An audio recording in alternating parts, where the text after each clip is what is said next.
sorry, what?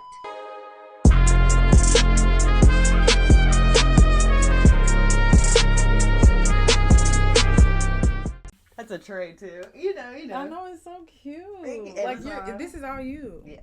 So it's just another great thing about Kayla Mooneyham. Like, hello. Hey. Oh my God, I'm so excited you're here. This is Paige and Malaya. Paige Malaya. The one and only. Oh my God, don't get crazy. Okay. That was so, okay. So, I'm so excited you're here. Welcome I'm back. excited to be here. I'm so happy to see your face. And I get to hug you one more time. Oh my God, it's been so long. Welcome back to Mondays Are a Mother. I'm your host, Kaylin, and if you're new here, welcome to the space. We are chatting with Miss Paige. Oh my God, Paige is an incredible woman. We met back in, you say 2015. 2015, 16. Yeah. Somewhere around there. Has to be at a mutual employer. We won't name them, but it was quite a time. And his scamming ass. That's what we're going to call it. His scamming ass. I will say, I did not have issues with that part or the consumer end. And I didn't have issues as far as the check part, but what I did have issues with was the work environment. As you know, it was probably the craziest, most unprofessional. It was like the ghetto office. It really, no. We can call it the ghetto office and really his scamming ass. Boom. That's since we ain't naming no names, because I actually meant to ask you, like, do we want to name names or not? But I was leaning more toward not naming names. So let's just nickname it. No, but both of us had our very first day at this place. And I'll never forget, we were in the office. It was her and I. I was so excited because I was like, oh my gosh, like, she's a vibe. And there was another woman with the same name as her. And so our supervisor, Michael Scott of the Ghetto office, was like, would you like to go by something else? And you go, my name's Malaya, or my middle name's Malaya. And he goes, don't get crazy. I do remember that. I thought, what is happening? Could not believe it, to say the least. Because he always came back with something. Like, that's what I did fuck with his part. He lightened up the place as much as possible. No, for real. Like, I'm going to also make sure it's all the way up. Okay. Anywho.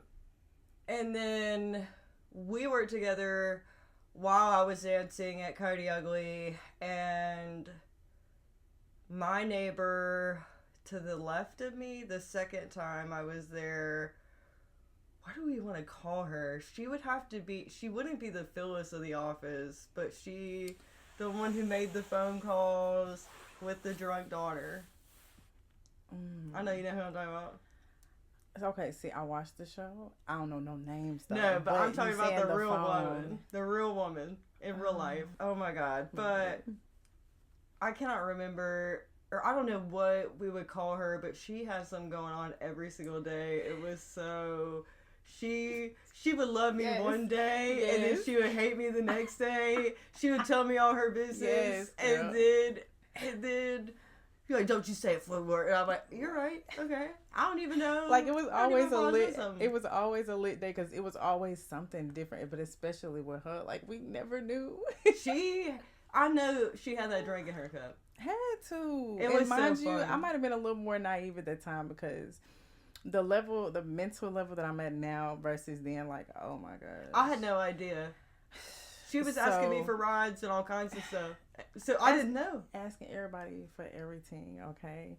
So, but, you know, it just takes us back to that whole motherhood. Like, it's very broken ones because there is no emotion. They don't care about nothing and accept themselves. And that's who we either grew up with or we did not grow up with. Like, you grew up with grandparents. That's completely different. Yeah. You know what I'm saying? Especially in the way that they would teach you versus your actual age parents. And she was, I'm pretty sure at the time, maybe, she was helping her family co-parent, and there was a crazy, very bad dynamic as well. Exactly. And she was a young mother whose daughter was also a young mother. Mm-hmm. So seeing it firsthand in that culture was crazy to think, oh my gosh, if we had continued the patterns, this is what it would look like right in front of me. And yes, honey, we are the cycle breakers, and I'm so grateful because I ain't got time for all of that stuff. I'm trying to live my life literally, and a lot of people don't realize that it's ourselves that be holding us back with the way that we live our lives, or whether we choose to, and the things we choose to consume and get involved with. No, 100%. Oh my God. Yeah. That's why I'm glad that we went through what we went through at that time, because now we know. We know better now. We know better now. And that was 10 years ago? So oh my God. 9 girl. years ago, 10 years ago, Walker, because that was right before. So I worked there for a little bit, and then I left. They had said something about layoffs for a little bit. Mm-hmm, I remember. And so everybody was like on pause. And I was already night shifting at Coyote anyway, so I was like, no, just get off my money. Right. No big deal. But then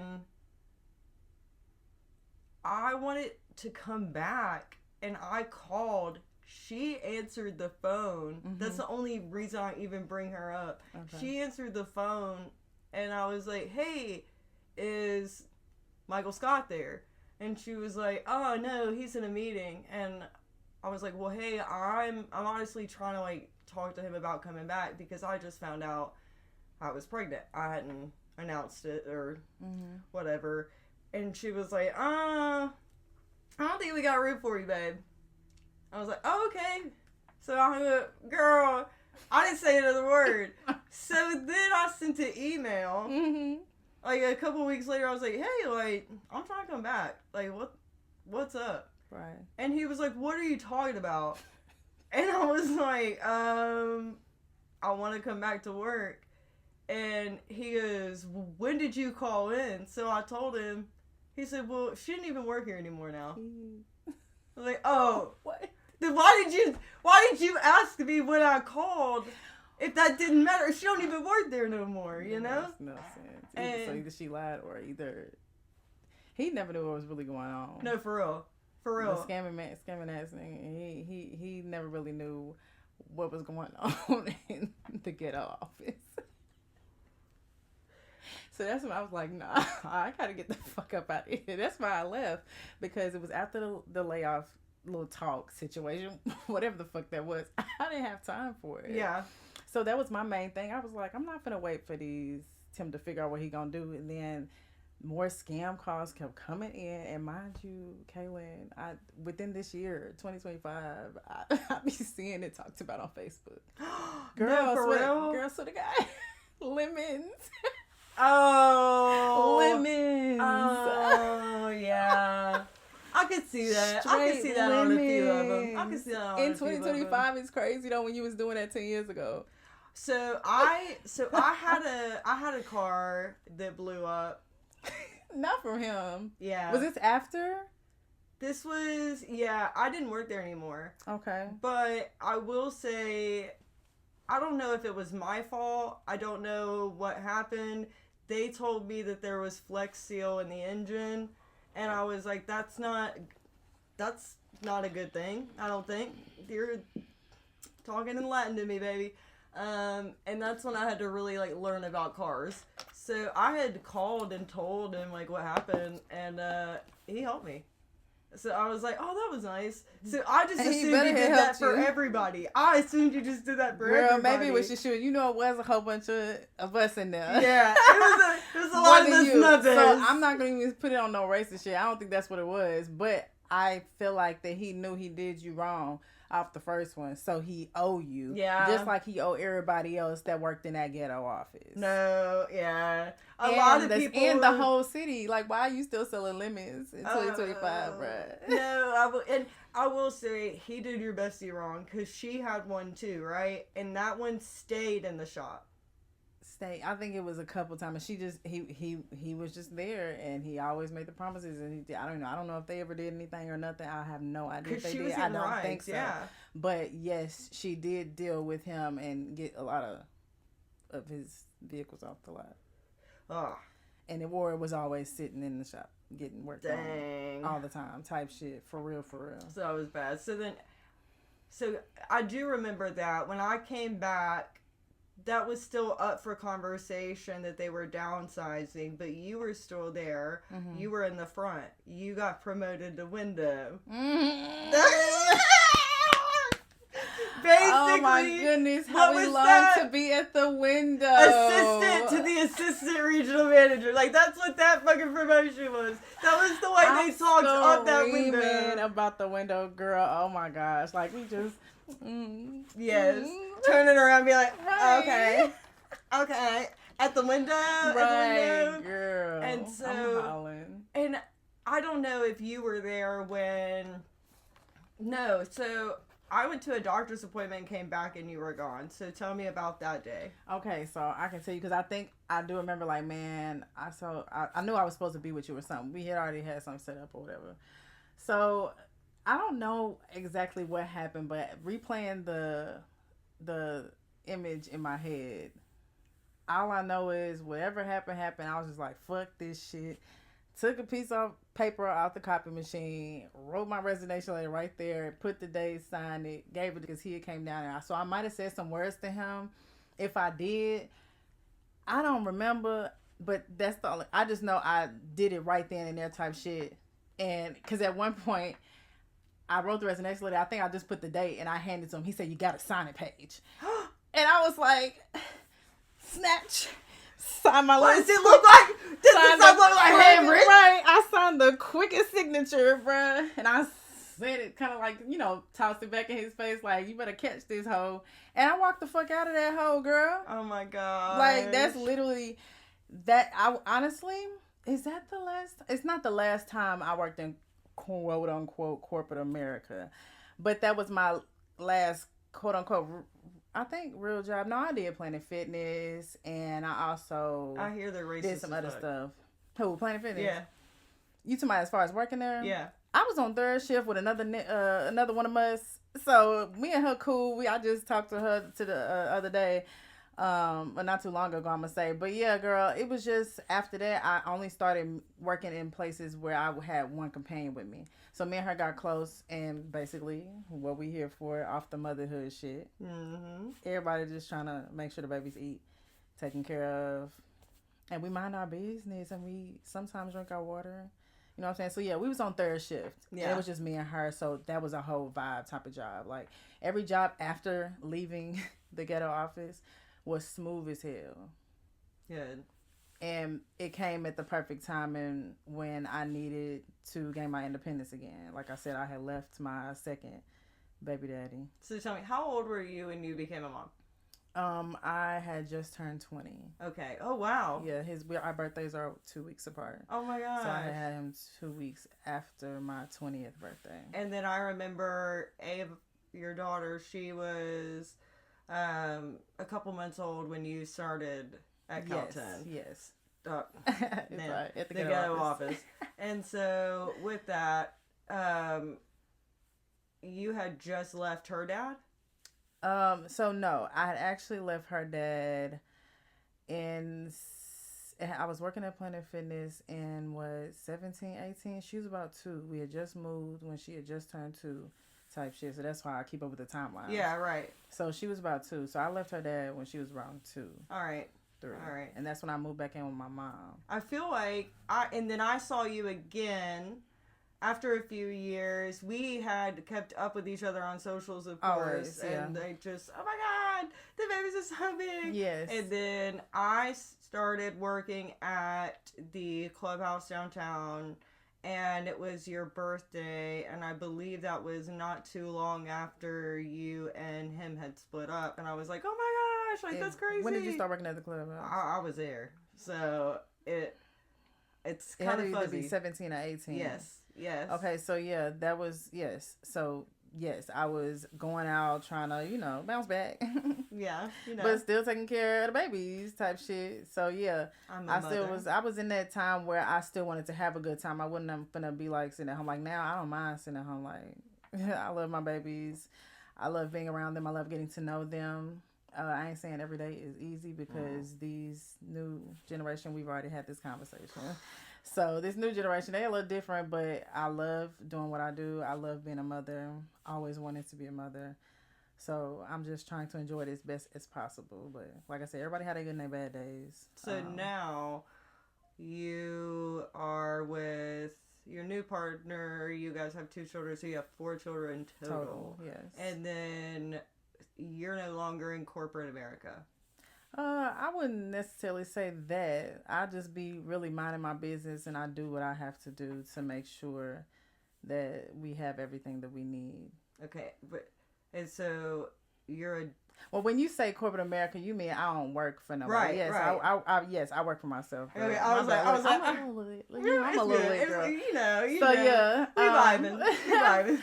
So yes, I would say that I do not work for corporate America. I work for myself, being a birth worker. I'm so excited. Okay, so tell me more about this.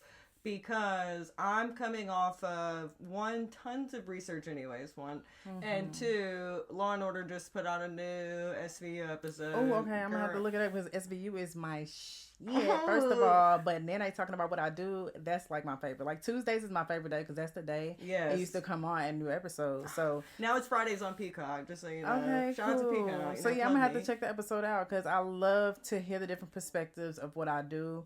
Because there are so many perspectives of what I do. Oh my gosh. So there was this woman. It was a play on true events that have happened before that were publicized of a woman who had basically assaulted birth workers through chat, through services, pretending to be pregnant based on like a terrible story of assault, and then would like pleasure herself to stimulate labor and like all of this, but like traumatizing these workers. Even to a point had workers like checking her. And there was no baby? Nope. And girl, SVU be off like real life story type shit. Yep, and because that really happened. So now I'm really finna go research. Yeah, girl, you got my brain going. Now I'm like, so what? I just watched that last night. Like I just caught up on all my stuff because Sunday's Betty Sunday, and so to free up my calendar, and so I had that on the queue. I love those quotes you give us. At the end, like those are so needed. Oh my god, thank you. I love it, and they're so helpful. Yes, I need them. Okay. Like no, and you can feel that though. That's why I'm just like saying like, this is perfect for moms, and I'm so excited to be here with you again doing this mom thing. Oh my god, I know. And we get to do stuff where we don't have to be moms, like. Because we deserve. Yes, I'm kidding. I love that. I love that. But so then she specifically targeted women who were new to the industry, under 6 months, who didn't have as much training. What? So that way, that was like one of the factors in the real case that they brought into the SVU thing. And I was thinking about that. As I was watching that last night, I thought about you. I was like, oh my gosh, I wonder if this has ever happened to her. Because, like, what the fuck? Girl, no, I am in shock right now. I think, thank God. Number one, why are you taking your time to do this? But also, she's actually taking advantage of, especially the newer doulas on purpose. That's wild to me. And traumatizing them out of the industry, yes, I think. What would be the good purpose behind this act this is how my brain be thinking. Yep. That's the first question I got. But dang, that's messed up though to mess with them new doulas, because no, that has never happened to me, and I'm so grateful and blessed that I haven't experienced that. I haven't experienced that at all. I feel like I've had like a good run. Experience. Yeah, I feel like I've had such a good experience. But that's wild to know that you targeting new ones though. Yes, she was. I want to save every last one of them. Oh my god. She was an icky gal. And they picked like the best actress for it too, who also played another icky person. I was like, oh man, it just went so well. Oh girl, I cannot wait to see this episode right here. So then, okay, how long have you been doing this again? So I've been a birth worker since about 5 years now, 4 or 5 years. Okay. 1920-ish when I started. So yeah, I had seen opportunity that was open to training doulas, and I don't remember if it was a small fee. I don't really remember. I just remember seeing the email like, "Oh, you're in," or basically. So, I got the opportunity to go. I was excited. I'd always wanted to work with babies and women having babies since I was younger, but I didn't know what the profession was called until about 2018 when I had met this. I'm trying not to say names too. Right, yeah. But I was trying to think of a name to call her. But anyways, so long story short, I seen Senior worker. Senior worker, yes. Yeah. I like that. So long story short, the senior worker, I had met her previously at just some festival or whatever, and she was into the breastfeeding side of the birth world at that time, because it's a combo. Yeah. At the end of the day, whether you decide to breastfeed or not, it is something that I feel like all moms should be educated on, even if they're deciding not to breastfeed. Right, yeah, exactly, sense? Yeah. So, long story short, I, have had that connection with her. So when she let me know I had got into the whole doula training, I'm like, okay, cool. Had I known, I'm trying to remember if I had known what a doula, I did know what a doula was. Excuse me. Forgive me, sis. So, for those who are listening, tell us what a doula is. Okay, so a doula is a term for a birth worker. Okay. I choose to use the word birth worker because that's exactly what I'm doing. I'm working with birth. Right. That's what I've always wanted to do. So that works better for me. I prefer that title. But most of the general common name would be a quote unquote doula. DOULA. Okay, got it. And if you look up the, I'm going to say, etymology of it, the original meaning of the word doula, it would be like a servant or a slave. Yeah. Yeah. I would see why we would want to stray away. But specifically to women. Fair enough. Right. So, specifically to women. I do have to say and acknowledge before we go out, if you don't know already, Paige is black. What a shock. And with that, if you know me, you know I definitely feel very strongly about verbiage, language, and yes, protections. A lot of times I say quote unquote black. Yes. Especially when it comes to protecting all communities. And agreed. I've said things in the past that I didn't even know were wrong until I heard it back, and I was educated. All of us have, and yes. Especially if you grew up in the 70s, 80s, 90s. And being given grace and learning, and also growing up in a very mixed culture as we have, I learned very young about certain... I'm not sure, certain afflictions that are carried in the black community more often than they are in the white community when it comes to privilege, opportunity, and hardship. Yes. So with that, when you're talking about, I don't want to use language that is specifically tied to slavery, to birthing to birthing children or assisting women, our medical books were built on the backs of black women. That's something that's not talked about enough either, and is still not updated to this day in terminology when it comes to, and these are the facts, sensory development, when it comes to pain, when it comes to the advancements that we've had in the birth community. And so with that, whatever comfortability as far as what is tied to it historically, absolutely, birth worker for sure, keep that, because ew, how weird. And I mean, I don't know if people know, but who else was doing the birthing when you come in? You see the movie Big Mama's House. We know who the big mamas of this particular land are. Yes. We know who the big mamas are. And y'all, being quote unquote white, were coming to us to either breastfeed, according to the history we were told, like I said, was definitely washed out of my history books, because I'm going to tell you something that I had no idea until I had to go to an inner city school and then learned about a lot more. Okay, so what was the two different cities? Was it different states or different cities? Counties. So okay, got Davidson and you've got Cheatham. You know, I believe you. I had no idea.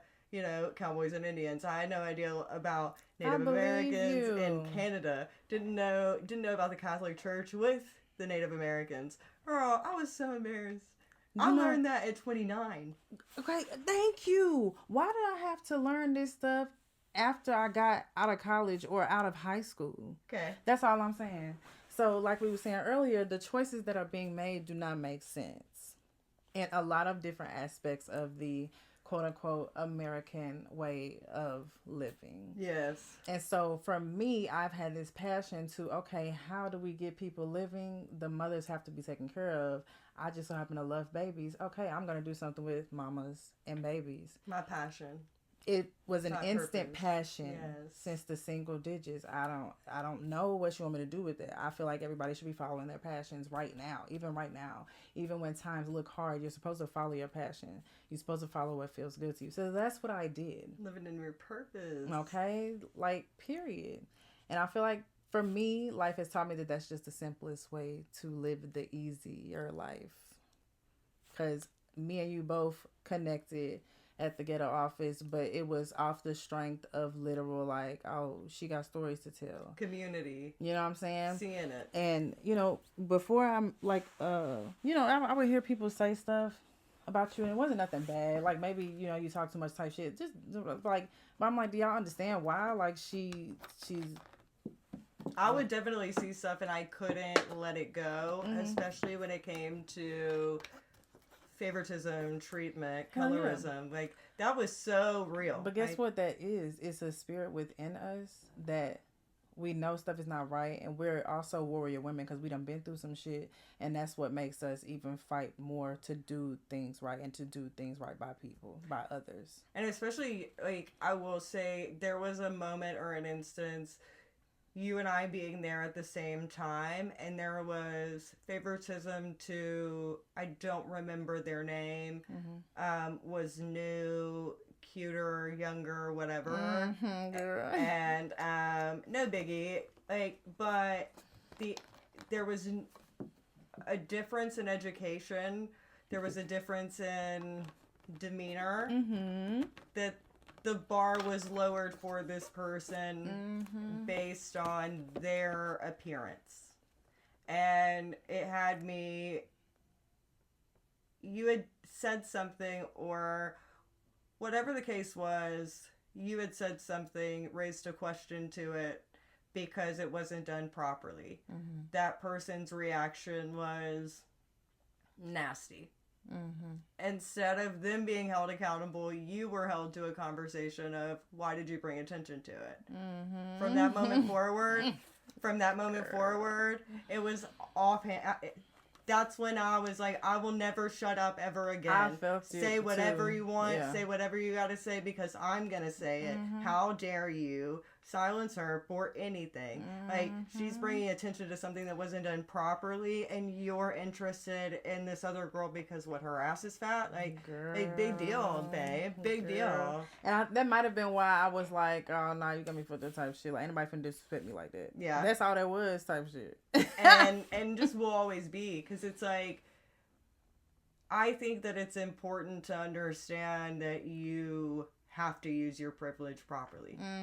You have to, because you can say, well, whatever about, yes, there is so much power in privilege regardless of where it is, regardless of if it was how you were born, if it was your texture of hair, if it was your skin tone, if it was your class, whatever it may be, it is okay to acknowledge it and to use it properly and to use it to advocate. Use your privilege properly. It's so easy to do. And that's not talked about enough because that hasn't been shown. Yeah. But, so anywho, getting back to, because I'll go on a whole rant, that Ghetto office, I was like, I remember that. I was like, when did anybody, I was like, oh yeah, that's right. When I started talking out of the side of my neck, that's whenever it went left. Because I was like, I don't care about reputation because clearly y'all have no morals. Like, you have no moral compass. Like, that's crazy. I can't think of a day where shit was right in that hoe. And like you said, it was really just the checks. That's how I knew I was done, because I was like, I don't even give a fuck about the check. I didn't know where I was finna go. And honestly, I don't think I worked. I think that's when everything had started to fall apart more. Yeah. I was in a mood or trying to figure out where I wanted to be and do in life, because working for a motherfucker wasn't finna be it type shit. So that's what pushed me out into learning to work for myself, or to, I guess, do the entrepreneurship way, make my own money doing what I'm good at, or like, that was it for me. That was why it was really my last job. And how long was the education process in being a birth worker? So it was just a weekend training, which is typical for doulaship, is what I'm gonna call it. Okay. That's typical. You'll see a lot of those, but there are some that are more extensive, like weeks or maybe even months. Just, it depends on the level. And how many births have you assisted? So I've definitely lost count. I thought I would be able to keep up. Now, it's not like a whole bunch, but for me, I feel like it's a decent amount for my first couple of years. And mostly, I've been pro bono doulaship for the last couple years. And again, it's just, I really love what I do. Like, I typed it with a hashtag a lot on these internet tiny, who they call it, Beyonce internet, whoever the fuck internet is. I'm letting it be known, my imprint on this world, and if it has to be with the www World Wide Web type shit, then that's what I'm gonna do. But I really do love what I do love. So for me, I don't really care about the money. Like, I may get donations or I may barter type stuff, but I've been into this whole minimalistic kind of side of things, well before COVID, well before, just already, it's just something I've already anticipated doing in life. Nice. Not needing more than what I really need. You know what I'm saying? If I have everything I need, I am satisfied. I can get what I want anytime. But if it's not right now, I'm okay with that too, because everybody has a lesson to learn, no matter how, from 2 to 92. Maybe not 92, but they already almost done. So type shit, they done learned all the lessons. But everybody has a lesson to learn, up to certain points of life. I'm gonna put it like that. So, like I said, sometimes it'll be longer, but it was just a weekend class, and everything was just, I was already interested in it, so it was just like amazing to me. I had a good experience. I love it. And I learned, a lot of things, so I'm so grateful for the opportunity, and that's how I got it all started. So then, what all services do you provide? Right now, I'm just doing birth and postpartum. Doulaship. I would love to extend into the full spectrum, because there's multiple doulas. There's not just doulas for birth. You have a postpartum doula, which is, of course, the postpartum period. You have death doulas. You have abortion doulas. There's different kinds of doulas. Nice. So my next one I really want to get into is for sure death doula. Okay. I've just always had a different outlook on death versus, well, I'm going to say it's definitely not the regular American way. Right. So for me, that's something that I'm interested in. So I'm going to eventually add that to the list. But yeah. And that is to assist someone who is giving birth to someone who has already passed. Which one? Are you talking about the death doula? Right. So that would be an abortion, basically. So if you have a miscarriage or an abortion, which is what it is classified under, and it is also classified under and per state laws in America. We do have some international listeners. Abortion, healthcare is illegal here, regardless of the situation, standard, even for life-saving measures. I also had someone who graduated class of 2010, Allie Phillips. She had to run for governor, go to New York because I guess the embryo was dying. They wanted the baby, and they could not get them to remove the baby, and it was killing her, but the baby was dead. So yeah, whole thing absolutely terrible. Wow. Please, for the love of God, vote, get out there, do better. Anywho, so that's what an abortion doula does. Yes, is that they support them through the abortion, and even after the abortion to heal from the abortion. Yeah.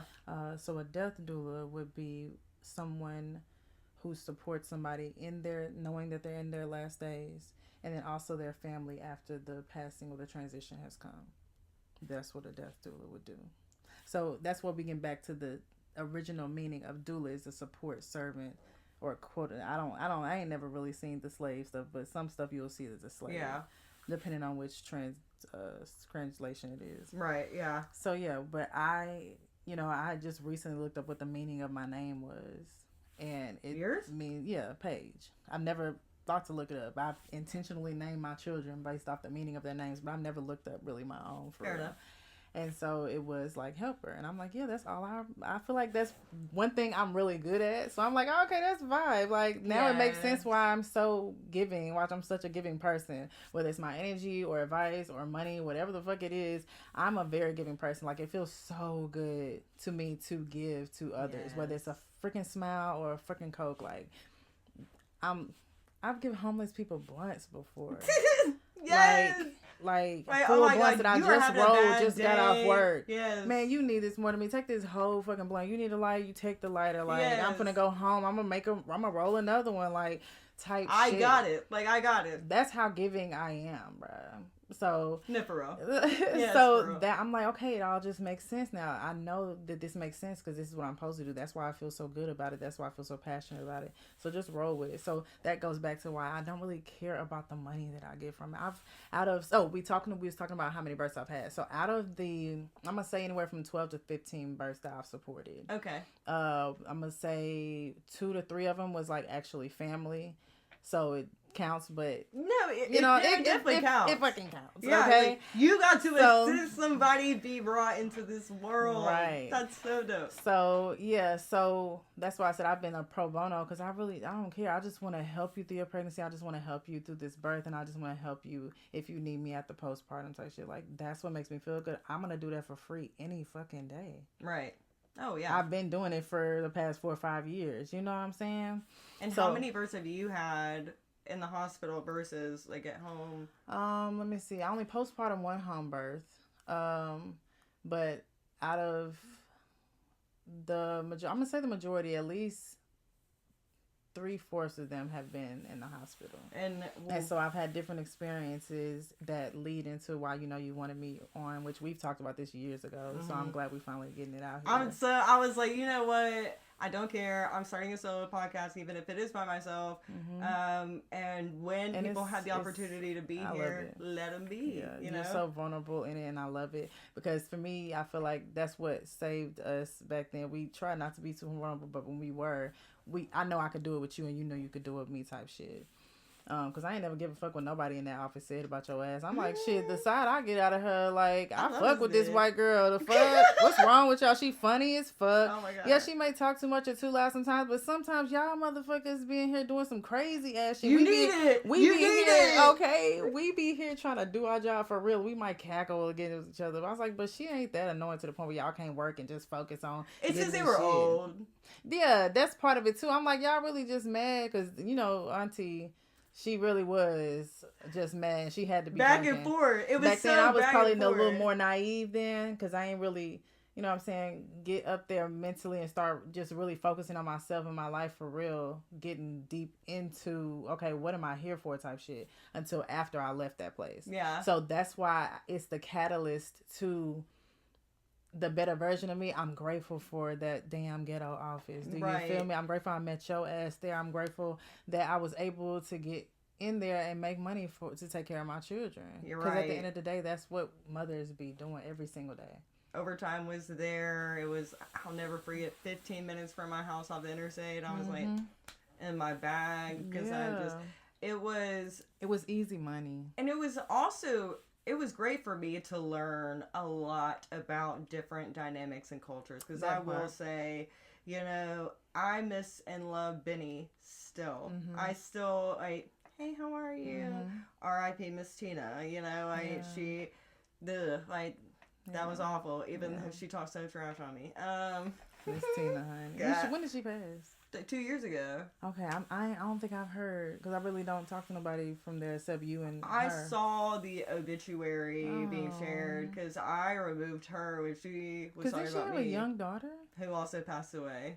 What happened to the baby? No, the young daughter didn't. I'm sorry, but her daughter passed away. Okay. I think it was. She did have an older daughter. Mm-hmm, that one died, and then a few years after, she had just always had the complications. Yeah. I remember. But I had unfriended her a while back because I was like, "You bald-headed bitch." Yeah, honey, it's like, you know she was.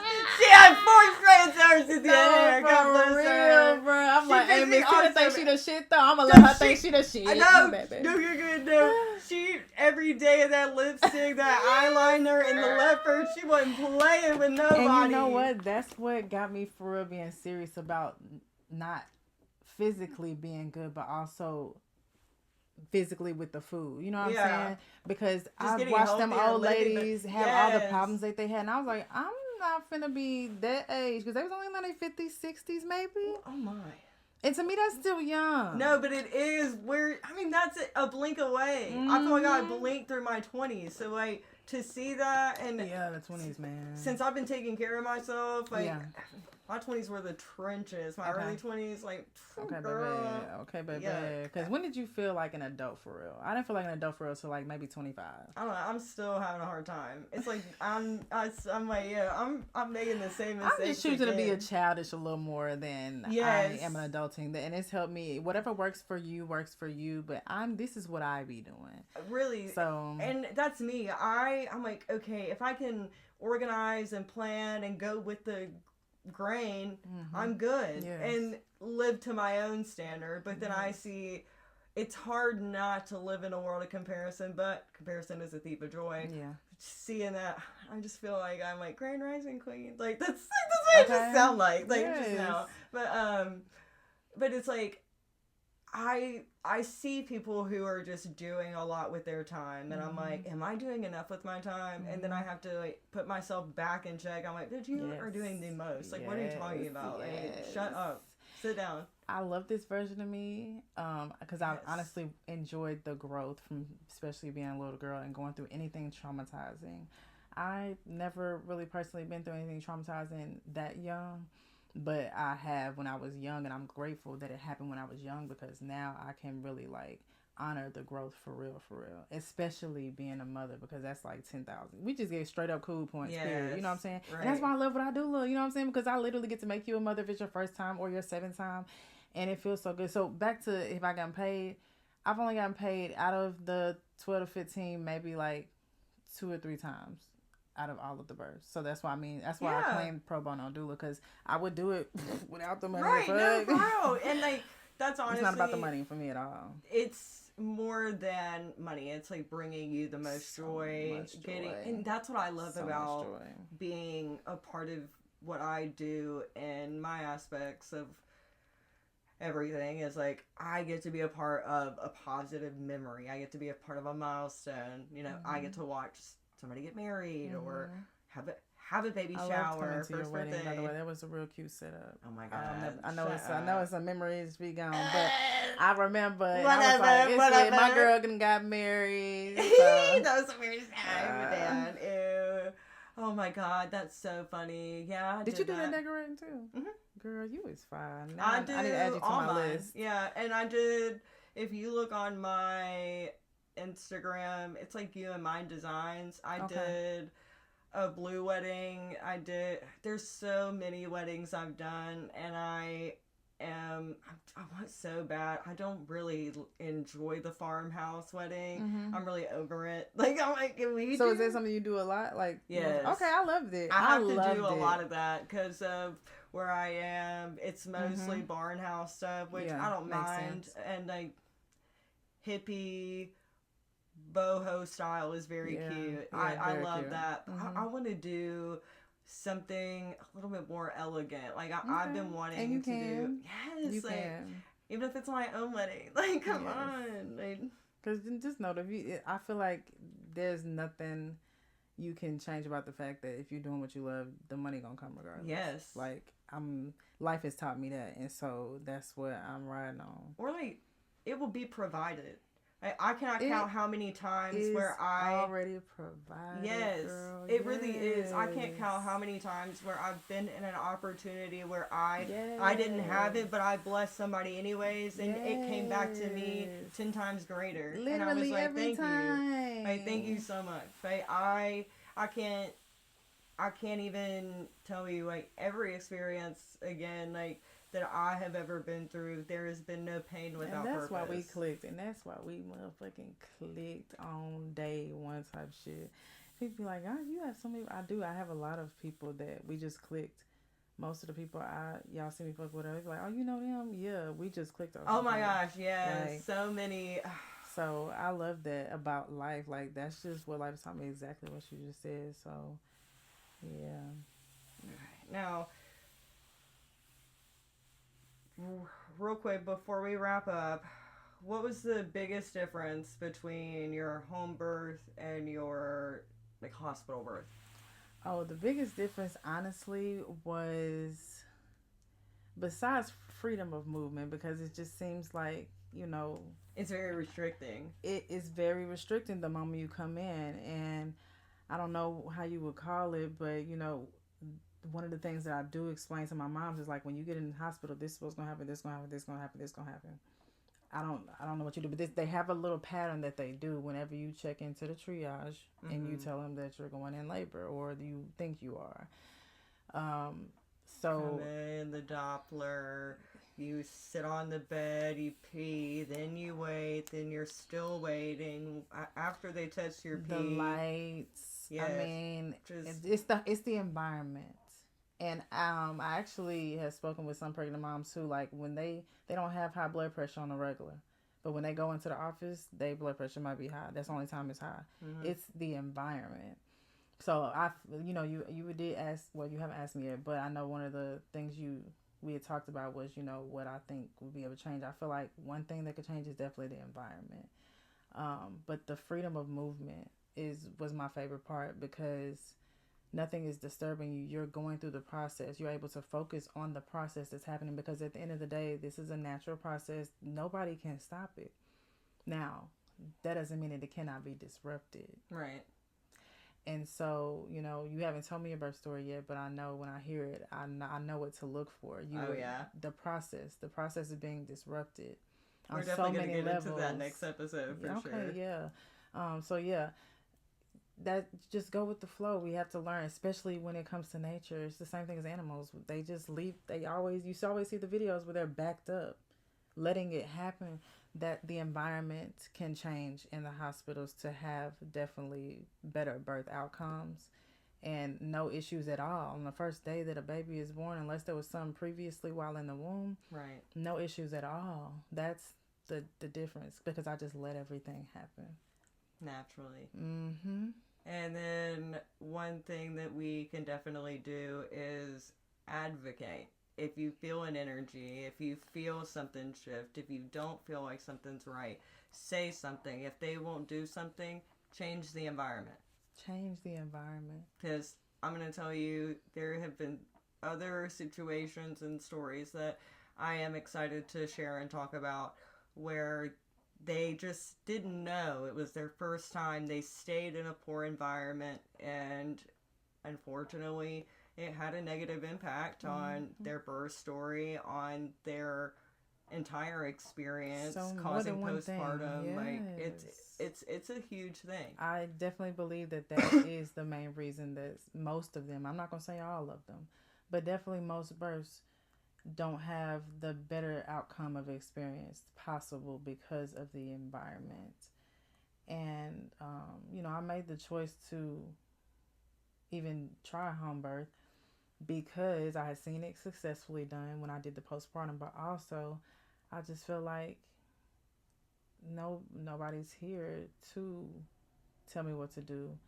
I can just be, and it happened quicker. It happened with ease.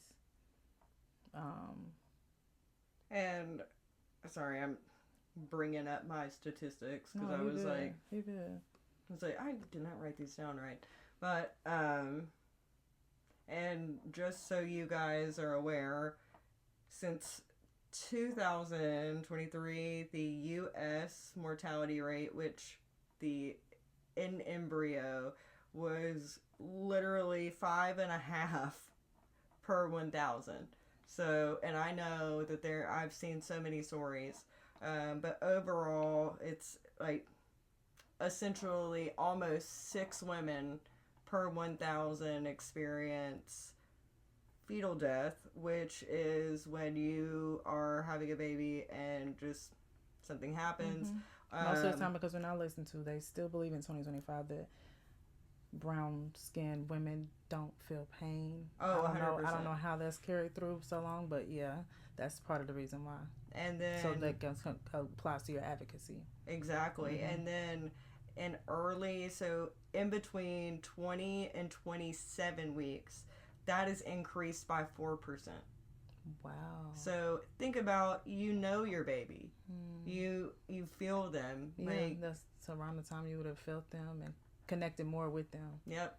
And so, but that's specifically in the U.S., but the highest rates specifically are for Black women and Native Hawaiian and other Pacific Islanders. They are at a higher risk in the U.S., and a lot of people don't understand what that looks like. That's because there are less of them here. Yeah. So they are more at risk when they are being not listened to or advocated for. Therefore, they should be more protected. Definitely. And also, additionally, oh my goodness, the women's mortality rate. Sorry. No, don't be. I was like, I understand where this comes from. Let's see, women's. But the choices that are being made don't make sense, and they don't really have solutions either. If anything, it's creating a little more chaos, and sometimes the chaos is necessary. I will say that, like, the chaos has a purpose. And again, like I said, how me and you connected is through some of our traumas. You know what I'm saying? Our story. We have real life stories. Like, we could write a book type shit. So it's just like, there was purpose in that chaos and that bullshit that we went through.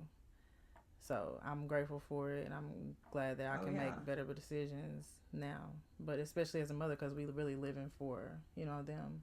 Yeah. And making sure they thrive. No, exactly. Like, we have to form community, yes, right? Like, yes. It goes without that we need each other. We need each other to learn from each other, to help each other grow, to do things that we don't have the same abilities to do, and acknowledge those abilities with grace and pride. And a lot of people don't know how to do that or understand that it is okay to acknowledge difference and still celebrate it without creating stigma or chaos, like making it unstigmatized, which it should be so much more often than not.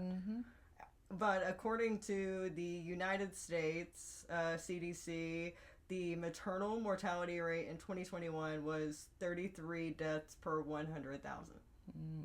So, and which, when you break that down, that's like... And that was, you said through 2021 or in 2021? 2021. In 2022, it was 14.4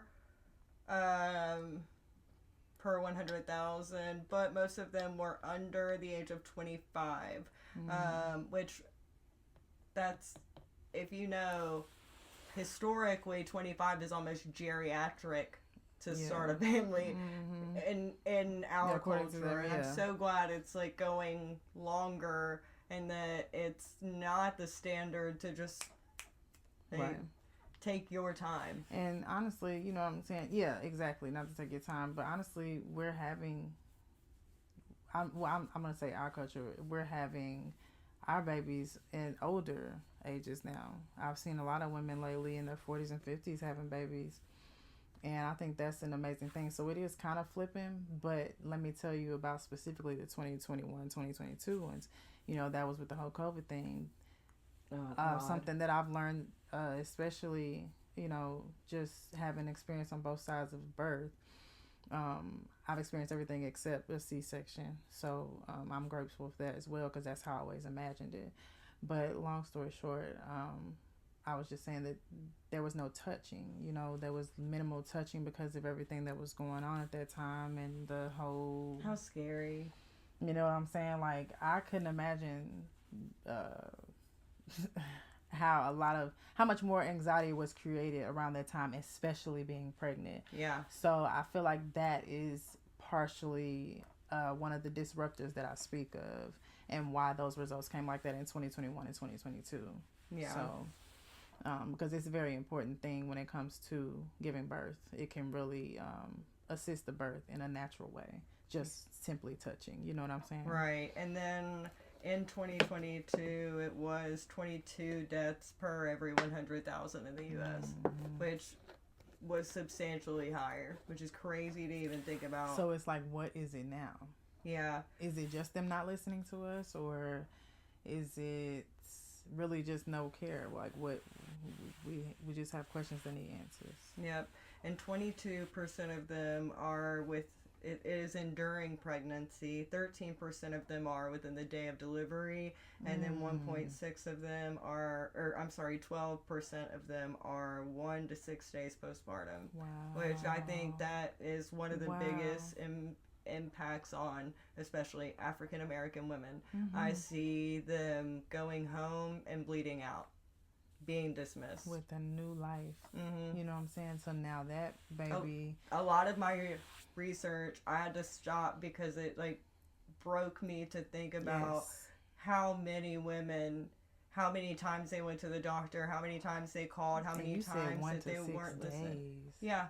Like, brand new. I knew that, some were sometimes within that year, but 1 to 6 days, that's a high percentage. You said 12% of the 22. So that would be 2 out of the 22. Wow. Still, like you said, it's heartbreaking. And I just, thinking about them seeing their kids, I was like, I'm so grateful to not have had that experience, but to know that there are so many who do have that experience. Please speak up, advocate for yourself, remove yourself from poor environments. If you're being dismissed, not listened to, not heard, regardless of the situation, get the fuck out of there. Yes. Because they're not going to. If they're not in the beginning, they won't in the end. Yes. And like you said earlier, if you have that feeling, that's one of my only things. I may suggest something to you as a birth worker to do this time and when and where. But the main thing is you need to make sure that you can feel your energy and that you're in tune with your body when it is time to give birth, because that's what can help you get through it and honestly live longer and not have the worst outcomes. You just lean in more towards best outcomes if you allow it to happen. You're able to feel the energy and have your energy right. And I love that too, because it's like, you can't grow in an environment that makes you sick. I think about that age-old saying over and over again, or when you're growing where you're planted, what if the pot's too shallow for your roots? You move it. I just I'm such a visual girly, so I'm like, oh man, this, I keep thinking about us just growing and being in small pots, and how we were like, let's go to the bigger pot and the bigger pot. That's what abundance looks like when you're in the environment that you're supposed to be in. Yes, literally. Trying to and get that's my funny you use the pot and the soil, because that's kind of what I use to explain the importance of how they should take care of their bodies when you're pregnant. The pot and the soil, if you want the seed to grow, you're gonna have to give the soil what it needs. So it can't be the hot Cheetos and the all the time. Yeah, maybe sometimes, but the majority of them 9 months, hunker down. You can do it. You know what I'm saying? I believe in you. To make sure that you have a healthy baby. If the mama's healthy and the baby's healthy, there really shouldn't be any issues. Yes, 100%. And a part of being healthy is, healthy, if you break it down, is heal thy. So if you want some healthy cells, I always say all the time, heal thyself, heal your cells. Start with water. Start with some water, and people be like, "Oh, it ain't got no flavor." If you don't put some fruit in that motherfucker, I mean, some just a lemon, lime, you bit. have options of how you can. I make lemonade all the time with just some honey, some lemon, and some water. Yeah. Like, and It's so yummy. It's so good. That's not hard to do. You know what I'm saying? So you don't have to drink water all the time, no, but you can get your water in, you can eat your water in some way. So we got to get over the whole this tastes like nothing. What does nothing taste like? Right. Really. So a deep breath. But yeah, just like I said, like you said, the watering and giving your body what it needs to grow that seed, that's how you have to imagine your body when you're pregnant. That's one of my main things to try to connect the mother, because some people really do be out of it, whether they're going through stuff while they're pregnant or whatever. I totally get it, but the main thing is you want to have your energy right, because you want to be able to read that energy, like you said, if you feel like something's wrong, and if you're not being disrupted or being rushed, sitting down, you know what I'm saying, like you said earlier, moving it, that's really all you can do. Yeah. You know what I'm saying? And it's hard. A lot of people don't like change, or change is scary, or have a hard time with change. Change is necessary often. Mm-hmm. Think of it like a new hairstyle that you've been begging for and it finally looked super good. Or think about the time that you imagined the outfit in your head and it actually slayed. Yes. Like, okay. Because that was it. So, yes. Or okay. Changed up your eyebrows just a hair and it was like, that's actually my signature look. Yes. It's just as easy as that. So, those are my main tips to all the moms out there. But also, hire you a doula. Like, everybody needs, I like to call it a birth bestie. You know what I'm saying? Like, you need that person that can really support you in a multitude of ways, like we were talking, I think, off mic too. You know, just like you can love somebody in a million ways, you can support somebody in multiple ways as well, is what I had said earlier. So that's just what I do. Every person, every pregnancy is unique. So you can't also, you have to be okay with the outcome. That's one of the things I like to guide my mothers into learning how to do too, is being okay with the outcome. You know, it ain't just about, are you healthy as a baby here, you healthy. It's just being okay that sometimes shit gonna have to change. Yeah. Your plans change. And that's why it's okay, why it's good to have multiple plans of outcomes for your birth when you're pregnant. So. And how can people reach out to you to get your services? Right now, I do my best to get my voice heard about my passion for birth through these socials. I don't really like all of them, but the main ones is IG, at Malaya Specialty, MALLIAH special, like SPECIAL, and T is in herbal tea, TEA. That's my main handle on Instagram, and I'll tag that in the notes as well. Yeah, I'll give you all the tags and stuff too. So yeah, but I mainly be on Instagram, and then I guess Twitter. And I ain't gonna say I guess Twitter. I'll be on Twitter. I like to. That's what, you know. Twitter is like their not personal diary. Oh, you know, when you, okay. I don't know if you're on Twitter. I have it, but I've never used it. Okay, see, I used to use it when it, you know, back then, and then I get off and I come back. So right now I am on Twitter. I usually take breaks and stuff. But, you know, I like to see what other people are thinking, and I also like to speak my mind on some things. You know, speak my positive pieces of peace into the world type stuff there. I love that. And I also have, you'll see on my Twitter, link to my ebook. It's just a quick guide for moms to prepare themselves for birth. Oh, nice. Just a couple tips and stuff. And, yeah, I plan to have more conversations with you about birth, because I really want to hear your birth story. Oh, yeah. But I love that you were, you know, so interested in it. So I was like, oh, yeah, I got to give my girl my time. Oh, yeah. You do amazing work. Plus, I love your story. I want to get more into what you have overcame, obstacles, and as well as your birth stories. Mm-hmm. And I'm so glad to have you. I have a link to, well, I did do on YouTube. I'm trying to do my YouTube game too. Oh, okay, so I am on YouTube. So YouTube, I do have the birth stories on my YouTube. YouTube, Twitter. There you go. IG, YouTube, and Twitter is where I be. All right. So, yeah, my YouTube is Truth Be Told, Paige Malaya's show. Ooh, cute. So, I do have my birth stories on there. So if anybody's interested to hear, I really think I need to redo it, because that's one thing I love about the postpartum doulaship. Is I take care of the mom after. It's a whole transition. You are a new person now, and you got a new person that you got to learn to do for the next year or so. Right. So on that side, I love to go over their birth story with them, because, you know, once the baby comes out, well, I don't know if you know, because I know you told me you had a C-section. Yeah. So if you have a baby vaginally, that triggers your body to do what it's supposed to physiologically do. Okay, so one of those things it does is lets the body hold the baby's out. So now the milk can come out.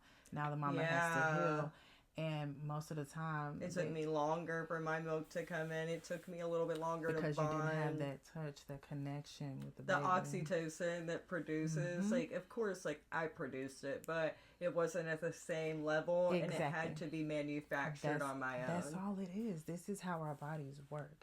So if we would just go along with how it works, maybe, you know what I'm saying? And I said the environment changed because, you know, people running in and out your room. So I definitely encourage moms, if you do have your children in the hospital, get you a no disturb sign because you don't need to be continuously disturbed. Just let it happen. If you want to go to the hospital for safety, cool, do your thing. But that's why I got into too. I told you I chose to do a home birth too because it wasn't illegal. Right. To do. There was no. If you don't have a reason to go, then why not? So that was kind of my head thinking too. And I was like, okay. Then I had seen some successful ones, and that just encouraged me even more. And I was successful at mine. So yeah, I have my birth stories on my YouTube. So that's pretty the main things y'all can find me at. Awesome. Okay, beautiful. Yay! All right. We will get you connected, and then I've definitely got to get you back over here, rescheduled. Now, this week, before we go, we're going to do our Monday mantra. I love these.